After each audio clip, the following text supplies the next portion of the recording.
Excusez ma tenue qui n'est pas vraiment digne d'un cours magistral comme celui que je suis en train de donner dans cette université extraordinaire. La dernière vidéo, je parlais de la foi et de la science et de l'athéisme. Ce que je voulais rajouter, parce que peut-être que j'ai comme mis en opposition le monde de la foi et le monde scientifique, ou la vision du monde en tant que religieux versus la vision du monde en tant que scientifique. Ce que je voulais rajouter, c'est que ces deux choses-là, oui, c'est vrai, peuvent s'opposer complètement, mais peuvent aussi aller complètement ensemble. Il y a beaucoup de musulmans dans le monde musulman complet, qui sont des scientifiques, qui ont aussi l'esprit scientifique. C'est ce que je veux dire par qui sont scientifiques. Ils sont parfaitement l'esprit scientifique, exactement comme un occidental scientifique qui a l'esprit scientifique. Il croit à la théorie du Big Bang, il croit à la théorie de l'évolution, et en même temps, il croit que le Coran a été écrit par Dieu. Pas écrit, mais que c'est un message qui nous a été envoyé par Dieu. Alors, vous allez me dire, mais comment est-ce que une telle chose est possible? Bah, écoutez, c'est très simple, c'est très possible, parce que l'esprit humain est capable de croire à une chose et ensuite de trouver toutes les argumentations nécessaires pour intégrer les nouveaux éléments qu'il trouve dans son système de croyance. On retrouve exactement la même chose de l'autre côté. Ça veut dire que si on va dans le côté un petit peu occidental, scientifique, athée, non, pas athée, je vais retirer le mot athée. Si on va dans le monde occidental scientifique, et on va même chez les scientifiques eux-mêmes, ou certains scientifiques, ben on va trouver plein de scientifiques qui sont ou bien religieux, ou bien qui ont des croyances religieuses.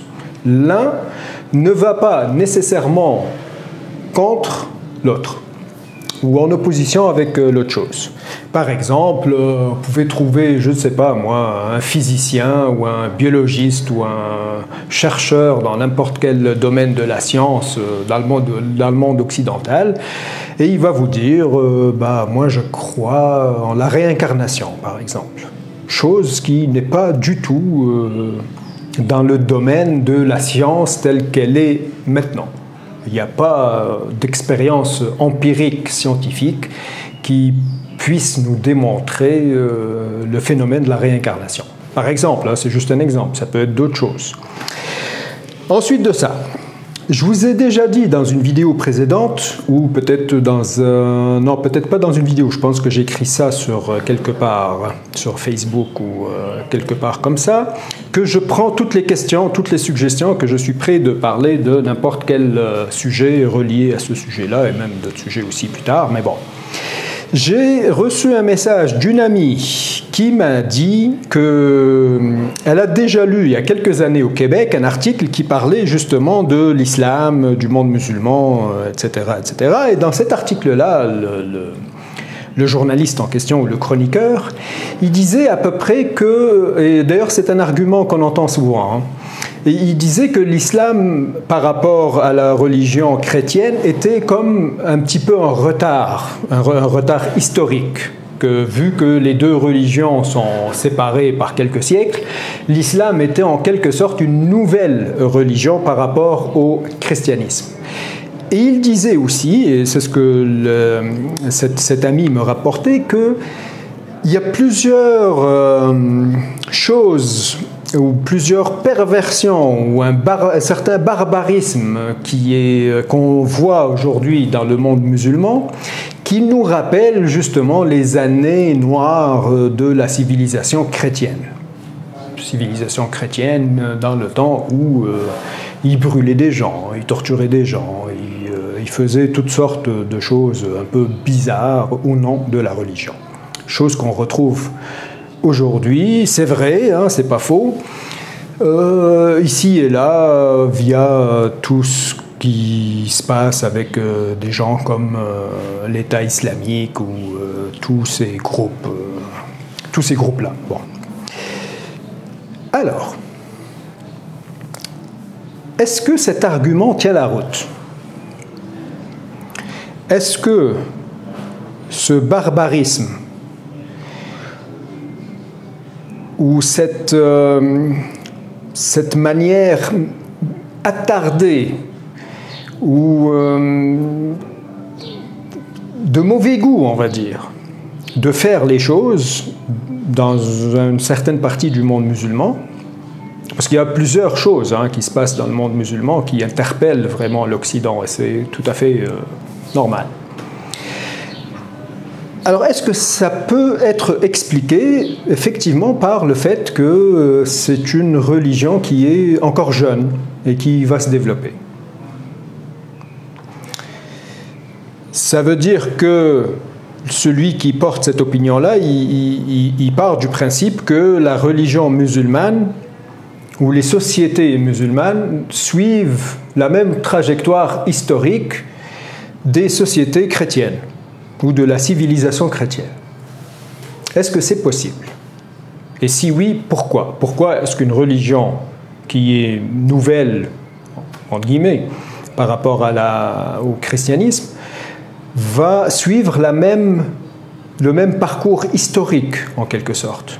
Parce que si cet argument-là est vrai, alors comment expliquer qu'il y a quelques siècles, la situation était exactement inverse?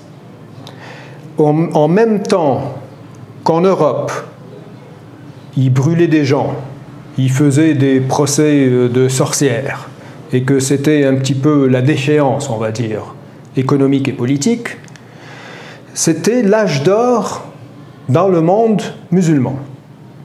Quand je dis l'âge d'or dans le monde musulman, c'est vraiment une période qui s'appelle comme ça.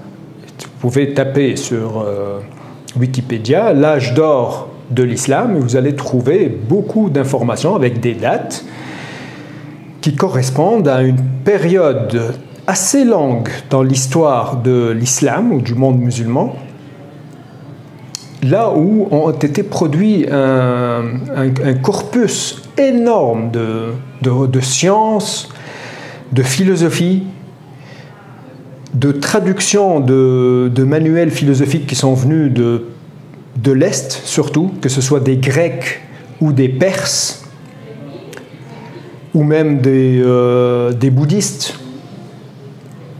Alors comment expliquer, si cette théorie tient la route, comment expliquer qu'à cette période-là, c'est exactement l'inverse?